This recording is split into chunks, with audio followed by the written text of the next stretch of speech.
చాలా thanks. Last year నుండి ఈ మూమెంట్ వరకు కూడా దేవుడు నాకు చాలా హెల్ప్ చేశాడు. నా లైఫ్లో చాలా మిరాకిల్స్ చేశాడు కూడా. అంటే ప్రతి అవసరతలోనూ ఆయన నాకు తోడే ఉన్నాడు. ప్రతి ఎగ్జామ్స్లోనూ, ప్రతి ఇన్సిడెంట్లోనూ, ప్రతి ఒక్క చిన్న ప్రాబ్లంలో కూడా ఆయన నాకు చాలా హెల్ప్ చేశాడు. దానికి నిజంగా ఫస్ట్ దేవుడికి థ్యాంక్స్ చెప్తున్నాను. చాలా విషయాలు ఉన్నాయి ఇయర్లో జరిగినాయి, బట్ ఒక్క విషయం నాకు ఎందుకో అందరితో షేర్ చేసుకోవాలనిపించింది. మొత్తం ఇండియా వైడ్ అంతట్లో నేను భారతీయ విద్యాభవన్స్లో చదువుతున్నాను. మొత్తం ఇండియా వైడ్ అంతట్లో స్కూల్స్ ప్రతి స్టేట్లోనూ మ్యాక్సిమం స్కూల్స్ ఉన్నాయి. అందరూ ఆ స్కూల్స్ అన్నీ ఎవ్రీ ఇయర్ ఒక స్టేట్లో క్యాంప్ జరుగుతుంది అనమాట, ఎన్ఐసి క్యాంప్. అయితే ఈ ఇయర్ కేరళలో జరుగుతుంది. ఫస్ట్ ప్రీవియస్గా ఒక 2-3 months బ్యాక్ నాకు సార్ చెప్పారు ఉంది వెళ్తావా అని. అప్పుడు నేను థ్యాంక్స్ వేసే నాకు ఈ అవకాశం ఇచ్చా, నేను వెళ్తాను అని చెప్పాను. బట్ తర్వాత 10th క్లాస్ వాళ్ళు వెళ్తారు, వాళ్ళకి ఛాన్స్ ఇవ్వాలి కదా అని చెప్పి వద్దన్నారు. అప్పుడు నేను కొంచెం సాడ్గా ఫీల్ అయ్యాను. బట్ అంటే సమ్మర్ హాలిడేస్ టైంలో అనమాట. తర్వాత ఏమైందో తెలీదు, ఒక అక్కకి చికెన్ పాక్స్ ఫీవర్ వచ్చింది, సంథింగ్ హ్యాపెన్. అప్పుడు మేడం నాకు ఫోన్ చేసి నువ్వు వెళ్తావా అని చెప్పి అడిగారు. అంటే అంతమంది 10th క్లాస్ వాళ్ళు ఉన్నారు, నియర్లీ ఒక 80 members వరకు ఉన్నారు. బట్ ఎందుకు నన్ను చూస్ చేసుకున్నారో నాకు తెలియదు. అప్పుడు నిజంగా నేను చాలా హ్యాపీగా ఫీల్ అయ్యాను. ఫస్ట్ మమ్మీకి డాడీకి చెప్పా, తర్వాత వెంటనే నేను ప్రేయర్ చేసుకున్నాను. చాలా హ్యాపీగా ఫీల్ అయ్యాను.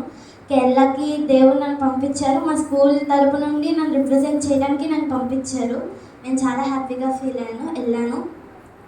వెళ్ళిన తర్వాత నిజంగా చాలా లక్ అది. అంటే అక్కడ ఉన్న వాళ్ళందరూ మ్యాక్సిమం 10+1+2 వాళ్ళు మాత్రమే. అందరిలో నేనే కంపారిటివ్లీ చాలా చిన్నదానని చెప్పుకోవచ్చు. అండ్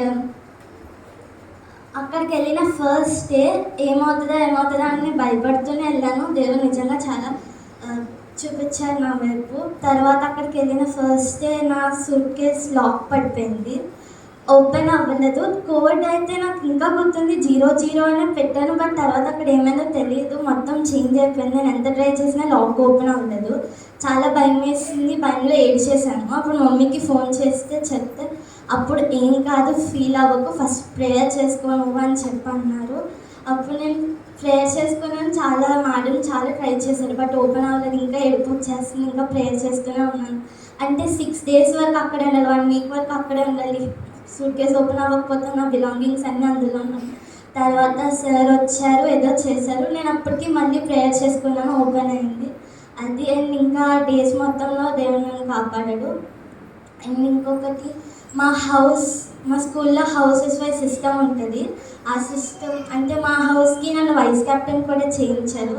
నిజంగా అది అయిన తర్వాత కూడా నేను చాలా ప్రేయర్ చేసుకున్నాను. ఇంకా నా హెల్త్ ప్రాబ్లమ్స్లో కానీ, ఇంకా ప్రతి సండే స్కూల్ విషయంలో కూడా దేవుడు నాతో చాలా తోడై ఉన్నాడు.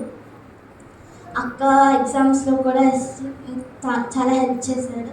ఇయర్ అంతా నేను చాలా కాపాడాను. అందుకు చిన్న సాక్ష్యం మీ అందరితో షేర్ చేసుకోవాలనిపించింది. నన్ను అక్కడికి పంపించి నాకు హెల్ప్ చేసిన దేవుడికి థ్యాంక్స్. అండ్ అందరికీ advance happy new year. Thank you.